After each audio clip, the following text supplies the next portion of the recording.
Dear friends, आपका VK tutorials में हार्दिक स्वागत है। आज के इस वीडियो में हम एक महत्वपूर्ण चैप्टर को डील करने जा रहे हैं और वो चैप्टर है मॉलिक्यूलर बेसिस ऑफ इनहेरिटेंस।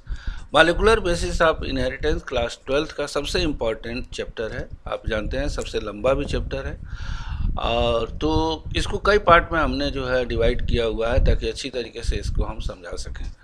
सबसे पहले हम लोग जो पहला टॉपिक डिस्कस करेंगे वो है genetic material and experimental proof of genetic material. तो यहाँ पे इसमें जो पहला टॉपिक है, जो पहला जो टॉपिक डील करने जा रहे हैं वो है जेनेटिक मटेरियल। जेनेटिक मटेरियल क्या है? तो इससे जेनेटिक मटेरियल को समझने के लिए पहले जीन को समझना होगा। जीन क्या होता है?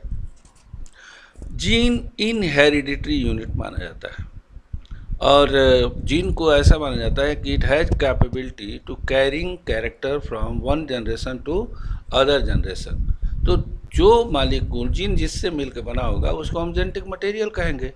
तो यहाँ पर यानी अगर जेनेटिक मटेरियल को हम डिफाइन करें तो क्या होगा? A molecule that has capability of transfer of characters from one generation to other generation is called genetic material. यानी जेनेटिक मटेरियल वो मालिक्यूल होगा जो कैरेक्टर को एक जनरेशन से दूसरे जनरेशन तक ट्रांसफ़र करने की क्षमता रखता है। ठीक है। अब यहाँ पे कुछ कंडीशंस हैं कि एक जेनेटिक मटेरियल होने के लिए क्या क्या कंडीशंस जो है नेसेसरी है। तो necessary conditions for genetic material या कैरेक्टरिस्टिक्स ऑफ जेनेटिक मटेरियल, इसमें यहाँ पे कुछ कैरेक्टर दिए गए हैं। जो पहला है वो है हेरिडिटी, यानी ये इम्पॉर्टेंट है कि कैरेक्टर्स को एक जनरेशन से दूसरे जनरेशन तक ले जाने की क्षमता होनी चाहिए, यानी स्टेबल सोर्स ऑफ इंफॉर्मेशन होना चाहिए। अगर इसके बाद दूसरा देखें तो वो है एबिलिटी टू रिप्लिकेट एक्यूरेटली, यानी मालिक्यूल है tendency to form new molecules of same kind, यानी रिप्लिकेशन प्रॉपर्टी होनी चाहिए। And the third one capability of change. Genetic material के अंदर either by recombination either by mutation change की property होनी चाहिए। चेंज क्यों ज़रूरी है? क्योंकि चेंज से वेरिएशन प्रोड्यूस होगा, वेरिएशन लीड्स इवोल्यूशन और इवोल्यूशन बहुत इंपॉर्टेंट है। ओके, तो ये कैरेक्टरिस्टिक्स रहा है heredity, replication, mutation and recombination. ये चार प्रॉपर्टी जो इम्पॉर्टेंट प्रॉपर्टीज है इनको यहाँ पे समराइज किया गया है। अब देखते हैं कि जो बायोमॉलिक्यूल है, कौन सा बायोमॉलिक्यूल जो है एक जेनेटिक मटेरियल के रूप में बेहतर हो सकता है। तो हमारे सामने तीन ऑप्शंस हैं: DNA, deoxyribonucleic acid, RNA, ribonucleic acid and protein. तो आगे हम लोग ये देखेंगे कि इन तीनों बायोमॉलिक्यूल्स में which one is the better genetic material. तो यहाँ पर इसके लिए जो है कुछ एक्सपेरिमेंटल प्रूफ यहाँ पे दिए गए हैं। उसको डिस्कस करने से पहले मैं एक इम्पॉर्टेंट क्वेश्चन को डिस्कस करना चाहूँगा और वो क्वेश्चन है why DNA is more stable genetic material than RNA. देखिए ये थोड़ा एडवांस क्वेश्चन है। एडवांस मतलब कि ये थोड़ा लेटर ऑन स्टेज में आना चाहिए, लेकिन अगर यहाँ पर आ गया तो हम लोग डिस्कस कर लेते हैं। देखिए डीएनए एक इम्पॉर्टेंट जेनेटिक मटेरियल है और समटाइम्स आरएनए यानी वायरसेस में आरएनए भी जेनेटिक मटेरियल के रूप में काम करता है। दूसरी बात, एज ए जेनेटिक मटेरियल सबसे पहले आरएनए यूज हुआ और later on it is replaced by DNA. तो प्रश्न ये उठता है कि ऐसा क्या कारण था कि डीएनए जो है एक यूनिवर्सल जेनेटिक मटेरियल हो गया। तो इसके पीछे जो है इसका कारण है डीएनए की stability. DNA is more stable then RNA and similarly एक और वर्ड हम कह सकते हैं कि DNA is less reactive than RNA. तो यही इसी दो पॉइंट में जो है वो आंसर छिपा हुआ है कि डीएनए स्ट्रक्चरली मोर स्टेबल है, केमिकली लेस रिएक्टिव है इन कंपैरिजन टू आरएनए, इसलिए डीएनए जो है एक स्टेबल जेनेटिक मटेरियल है। अब तो इसी के साथ एक और प्रश्न उठता है कि डीएनए मोर स्टेबल क्यों है। तो इसके तीन पॉइंट आपके सामने मेंशन किए गए हैं। You can see here DNA double stranded nature का होता है, यानी जो डीएनए मॉलिक्यूल है it is made up of 2 polynucleotide chain and इसका डबल स्ट्रैंडेड नेचर इसको एक्स्ट्रा स्टेबिलिटी प्रोवाइड करता है। दूसरा है प्रेजेंस ऑफ थायमिन बेस। तो डीएनए में आप देखेंगे डीएनए में डीऑक्सीराइबोस शुगर होता है और जो दूसरा चीज़ जो है, जो बेस होते हैं वो थायमिन होता है। तो थायमिन जो है डीएनए में प्रेजेंट होता है, आरएनए में एब्सेंट होता है। And presence of thymine in DNA provide more stability. तीसरा सबसे इम्पॉर्टेंट कैरेक्टर है, this is the main reason of the stability of the DNA. देखिए, अगर यहाँ पर हम ये स्ट्रक्चर यहाँ पर आप देखें तो यहाँ पर एक राइबोज शुगर है जो आरएनए में पाया जाता है, यहाँ पर डीऑक्सीराइबोज शुगर का स्केलेटन दिखाया गया है जो डीएनए के अंदर पाया जाता है। अब इन स्ट्रक्चर्स को आप ध्यान से देखिए। पहले आप जान लीजिए कि राइबोज आरएनए में पाया जाता है, डीऑक्सीराइबोज डीएनए में पाया जाता है। अब यहाँ पर देखिए, ये जो जहाँ पर हमारा क्रसर मूव कर रहा है, ये फर्स्ट पोजीशन ऑफ कार्बन है, this is the second, third, fourth, and यहाँ पर एक और कार्बन जुड़ा होगा, फिफ्थ।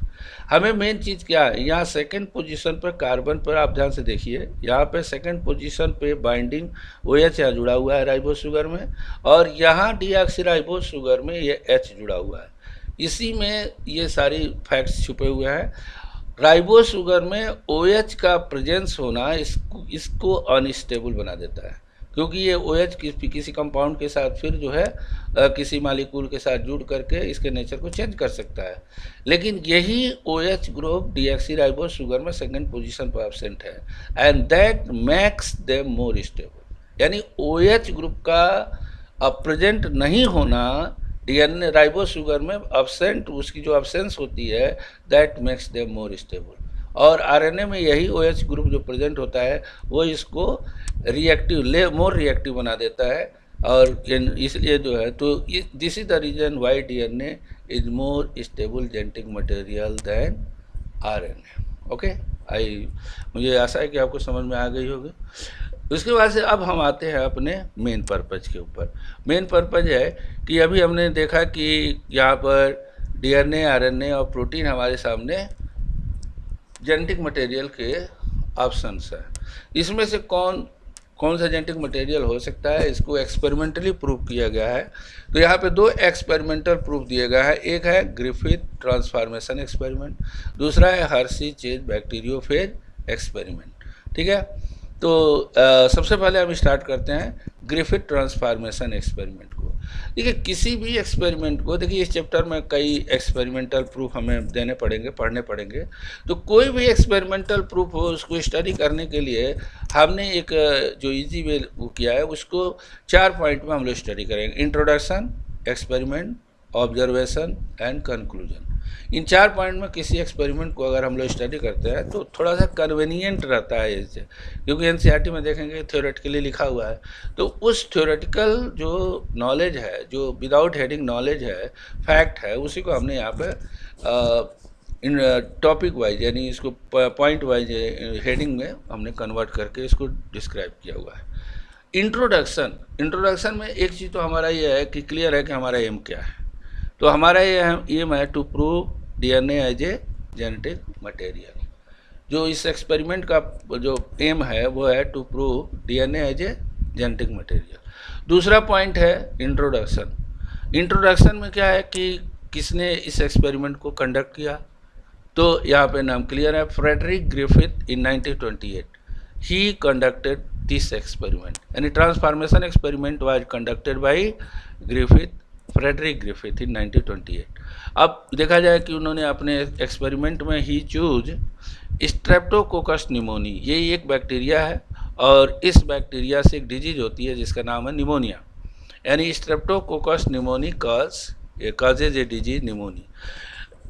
माउस के अंदर जो है वो डिजीज कैच करता है, ऐसे ह्यूमन में भी होता है, लेकिन यहाँ एक्सपेरिमेंट माउस के ऊपर किया गया है।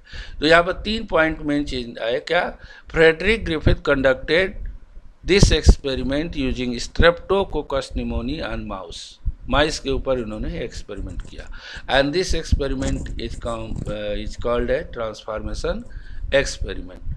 तो ये मेन इसके पॉइंट्स है। अगला जो है, अगर हम पॉइंट देखें तो कि एक्सपेरिमेंट, अब उन्होंने एक्सपेरिमेंट में क्या किया, तो आप देखेंगे कि इन्होंने यहाँ पर जो उन्होंने बैक्टीरिया को सेलेक्ट किया, Streptococcus pneumoniae, it is also known by diplococcus pneumoniae, या इसी को हम लोग न्यूमोकोकस निमोनी भी कहते हैं, लेकिन सबसे पॉपुलर नेम इसका स्ट्रेप्टोकोकस निमोनी है।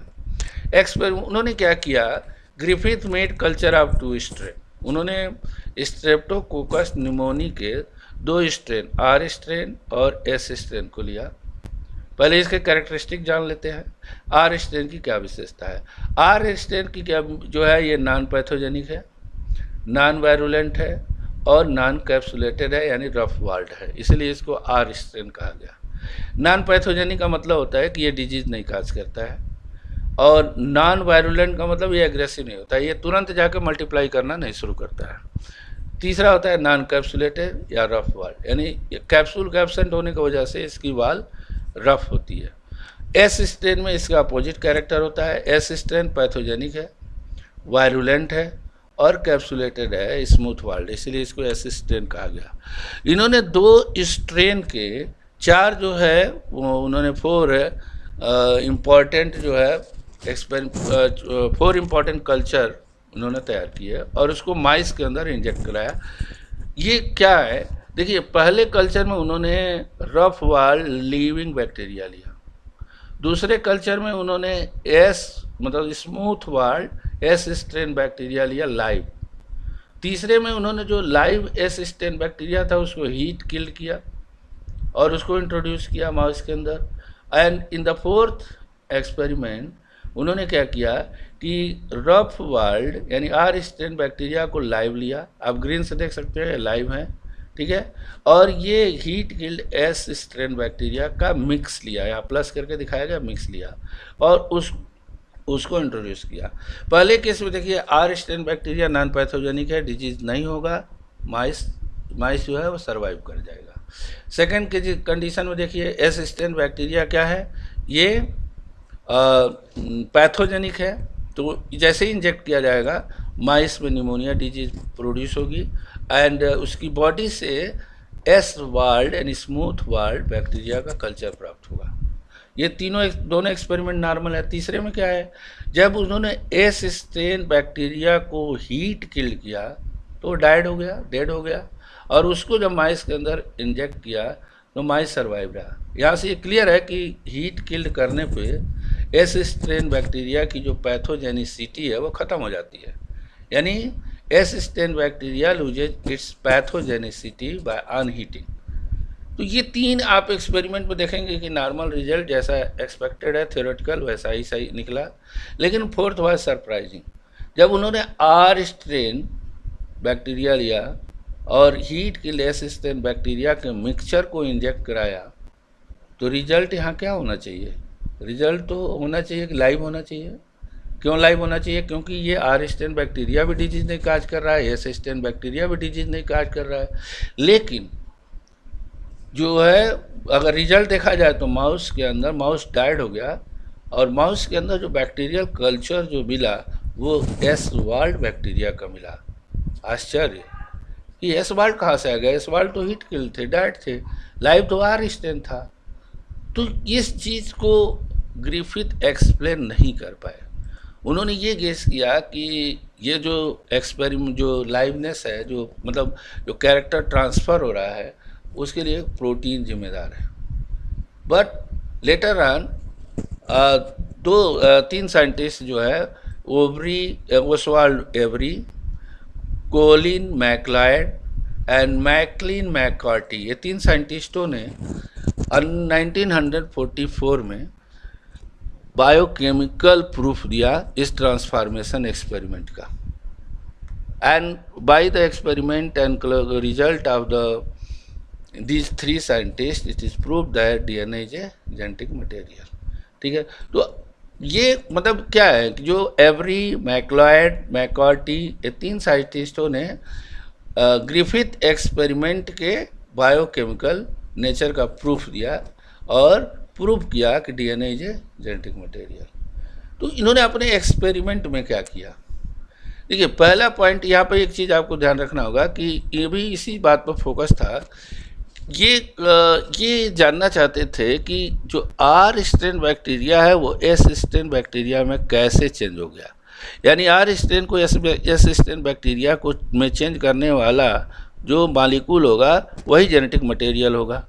ठीक है, ये इन्होंने हाइपोथेसिस लेकर के अपना एक्सपेरिमेंट आगे बढ़ाया। एंड इन्होंने फर्स्ट स्टेप एक्सपेरिमेंट में क्या किया, he took purified protein DNA and RNA. इन्होंने ये प्रोटीन डीएनए और आरएनए उन्होंने एस स्ट्रेन बैक्टीरिया से लिया, यानी एस स्ट्रेन बैक्टीरिया का प्रोटीन डीएनए और RNA, purified protein DNA and RNA, 3 अलग अलग इन्होंने जो है वो सैंपल लिए, ठीक है। And he use 3 enzyme, proteases, RNase और डीएनएज एंजाइम को यूज़ किया उन्होंने। एक जैसे जो जब प्रोटीन डाइजेस्टिव एंजाइम प्रोटीएजेज का यूज़ किया जाएगा तो प्रोटीन क्या होगा, इनएक्टिव हो जाएगा। आरएनएज का एंजाइम का यूज़ किया जाएगा तो आरएनए इनएक्टिव हो जाएगा, और डीएनएज एंजाइम का यूज़ किया जाएगा तो डीएनए को डिस्ट्रॉय कर देगा, यानी डीएनए इनएक्टिव हो जाएगा, ठीक है। तो इन्होंने ये तीनों एंजाइम्स का यूज़ करके बारी बारी से उन्होंने 1 by 1 प्रोटीन डीएनए और आरएनए को इनएक्टिवेट किया। एंड ही फाउंड कि inactivation of protein, inactivation of RNA does not affect the transforming process, यानी प्रोटीन के इनएक्टिव होने से, आरएनए के इनएक्टिव होने से ट्रांसफार्मेशन प्रोसेस पर कोई असर नहीं पड़ा। बट जैसे ही डीएनए एंजाइम का यूज़ किया गया, डीएनए को इनएक्टिव किया गया, ट्रांसफार्मेशन प्रोसेस जो है इनहिबिट हो गया। तो यहाँ से ये चीज़ क्लियर हो गया कि जो डीएनए है वही जेनेटिक मटेरियल है, क्योंकि डीएनए के इनहिबिट हो जाने से डीएनए नेक्स्ट जनरेशन में नहीं जा रहा है तो कैरेक्टर भी नहीं जा रहा है, जबकि ये प्रोटीन और आरएनए जा रहे हैं फिर भी ट्रांसफार्मेशन नहीं हो रहा है। तो अगर प्रोटीन और आरएनए के प्रेजेंस की वजह से ट्रांसफार्मेशन नहीं हो रहा है, लेकिन डीएनए जिसमें है वो उसमें ट्रांसफार्मेशन हो रहा है, तो it is clearly prove that DNA is a genetic material. तो this experiment on the basis of our biochemical analysis they proved that DNA is a genetic material। अब यहाँ पर आप देख सकते हैं डायग्राम के द्वारा जो है यहाँ पे इन्होंने एक मिक्सचर ऑफ डीएनए आरएनए लिया, यहाँ पे प्रोटीन नहीं लिया गया है, केवल डीएनए आरएनए लिया गया है और डीएनए आरएनए को ही लेकर के दिखाने की कोशिश की गई है। यहाँ पर एक मिक्सचर ऑफ डीएनए आरएनए लिया गया और इसको ट्रीट किया गया आरएनए से।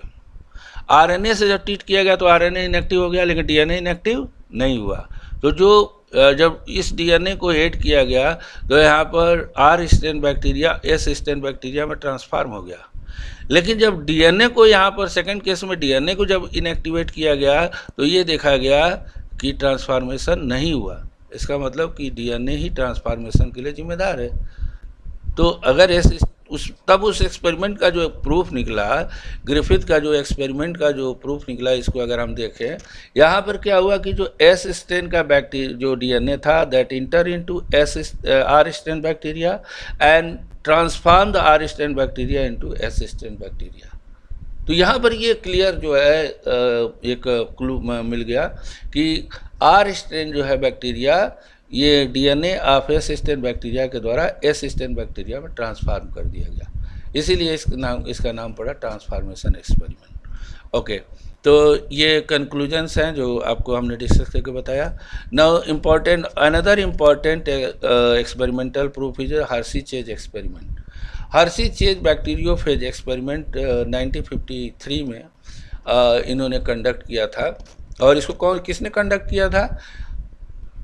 हर्शी एंड मार्था चेज ने इस एक्सपेरिमेंट को कंडक्ट किया था। इस एक्सपेरिमेंट को एक्सप्लेन करने से पहले मैं बैक्टीरियोफेज के बारे में बताना चाहूँगा। यहाँ पर नाम देखिए, 2 वर्ड है, बैक्टीरिया प्लस फेज।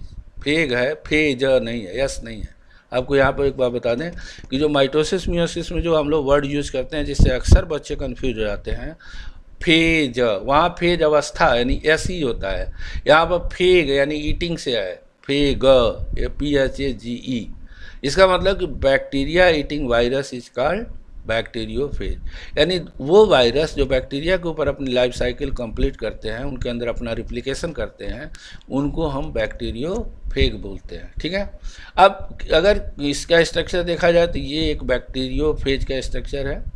इसमें ये हेड है, यहाँ पे आप नेक है, ये बॉडी है, यहाँ पे टेल है, आप देख सकते हैं। ठीक है, अब केमिकली अगर हम देखें तो कोई जो बैक्टीरियोफेज वायरस है वो 2 केमिकल से मिलकर बना होता है, प्रोटीन और जेनेटिक मटेरियल डीएनए से आरएनए। ठीक है, तो प्रोटीन कोड और डीएनए या आरएनए न्यूक्लिक एसिड, दो चीज़ों से मिलकर के बना होता है।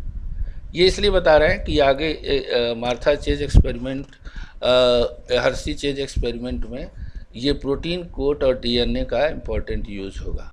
ठीक है, तो ओके, इसमें जो अंदर की तरफ डीएनए कोट है, बैक्टीरियोफेज में डीएनए होता है, तो DNA is covered by protein coat. Clear? Okay, चलिए अब अगले स्टेज पे चलते हैं। ये वो तो इंट्रोडक्शन था, अब एक्सपेरिमेंट क्या है। एक्सपेरिमेंट में हम इस चीज़ को हम अभी थोड़ी देर बाद आएंगे, पहले हम लोग डायग्रामेटिकली इसको समझने की कोशिश करते हैं। देखिए, उन्होंने दो अलग अलग पॉपुलेशन प्रिपेयर किए बैक्टीरियोफेज के।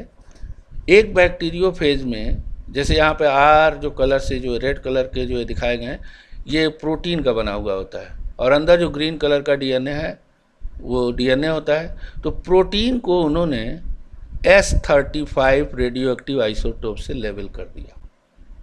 एक पॉपुलेशन जो बैक्टीरियोफेज का, एक जो पॉपुलेशन उन्होंने प्रिपेयर किया, ही लेवल protein by using S35 and in another culture, another population, he लेवल डीएनए, ये ग्रीन कलर का डीएनए, ही लेवल डीएनए बाय यूजिंग फास्फोरस 32।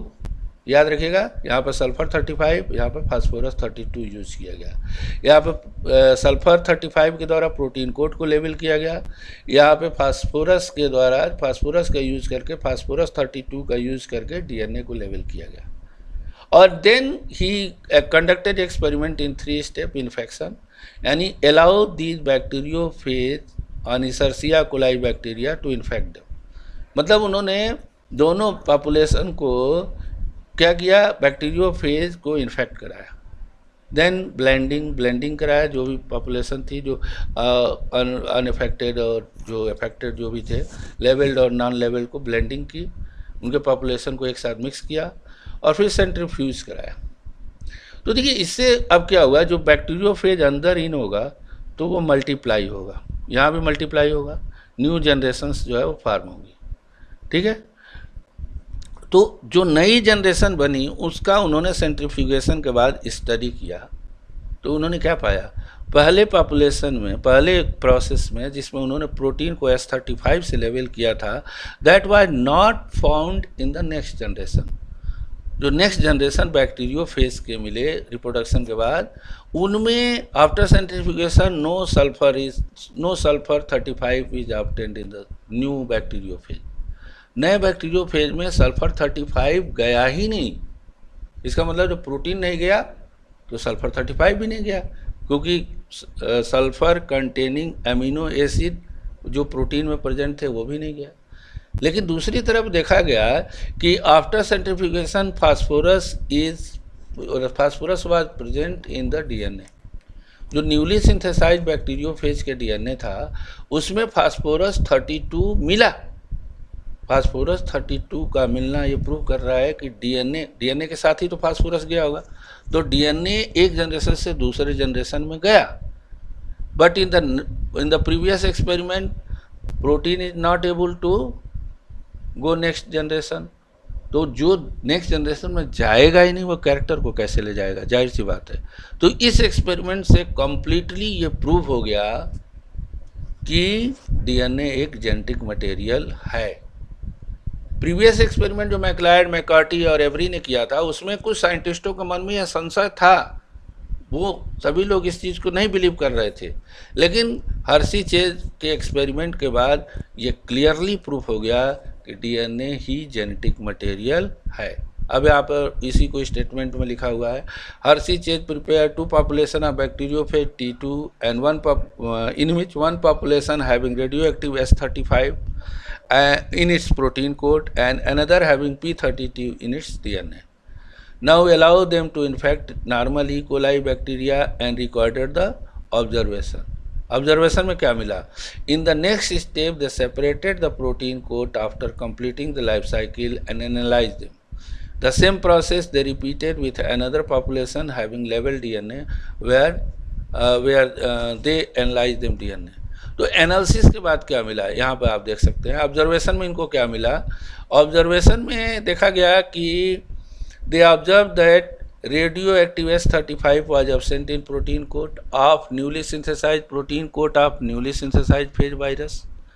यानी जो न्यूली सिंथेसाइज फेज वायरस थे उसमें S35 नहीं मिला, सॉरी, S35 में प्रोटीन में जो प्रोटीन कोड था उसमें S35 एब्सेंट था, लेकिन जो सेकेंड पॉपुलेशन था उसमें फास्फोरस नेक्स्ट जनरेशन में ट्रांसफ़र हुआ।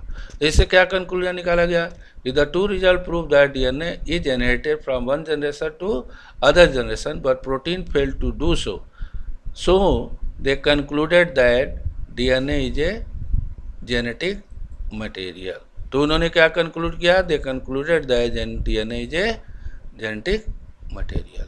तो ये अभी इतना ही पोर्शन हमने इसमें कवर किया हुआ है। आपको ये वीडियो कैसा लगा, आप इसके बारे में ज़रूर हमें बताएंगे। और यहाँ पे हमारा एक फ़ोन नंबर हमने भी एक लिख दिया है, आपको कोई भी डाउट हो तो कभी भी आप मुझसे इस बारे में संपर्क कर सकते हैं। आपके लिए हम हमेशा हाजिर रहेंगे। तो ये thank you very much and hope you will cooperate. Thank you.